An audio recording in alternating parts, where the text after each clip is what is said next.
Premadasa international cricket stadium কলম্বোর বুকে দাঁড়িয়ে আছে লঙ্কা ক্রিকেটের কালের সাক্ষী হয়ে। ১৯৮৬ সালে প্রতিষ্ঠিত এই মাঠে আছে শ্রীলঙ্কার নানা ঐতিহাসিক জয়ের গল্প।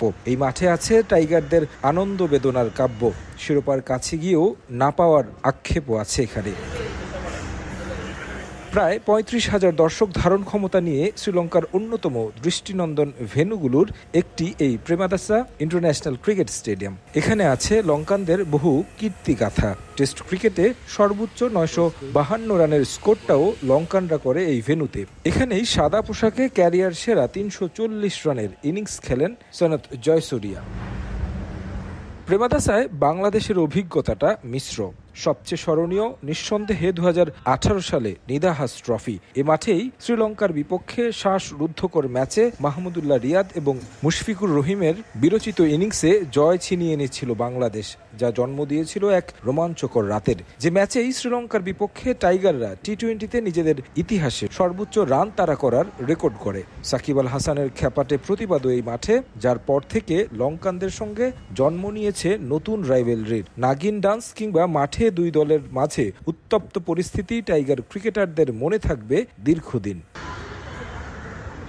বাংলাদেশের রেকর্ড বলতে গেলে প্রেমাদাসায় টাইগাররা মোট ১৩টি ওয়ানডে খেলে জয়ের দেখা পেয়েছে মাত্র একটি। ৭ টি-20তে জয় আছে ৩টি। প্রেমাদাসায় সাদা পোশাকে মোহাম্মদ রফিকের আছে ফাইফার। আছে এক অপ্রত্যাশিত ঘটনাও। সাবেক অধিনায়ক মাশরাফি বিন মোর্তজা টস করতে নেমেই ঘোষণা দেন টি-20 অধিনায়কত্ব ছাড়ার।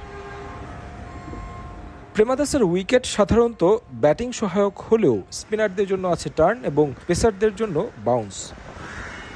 সম্প্রতি নতুনের ছোঁয়া পেয়েছে প্রেমাদাসা স্টেডিয়াম। সংস্কার করা হয়েছে প্রেস বক্স, বসানো হয়েছে রং বেরঙের চেয়ার। লঙ্কানদের অন্যতম সুন্দর এই স্টেডিয়াম রক্ষণাবেক্ষণেও সচেতন বোর্ড।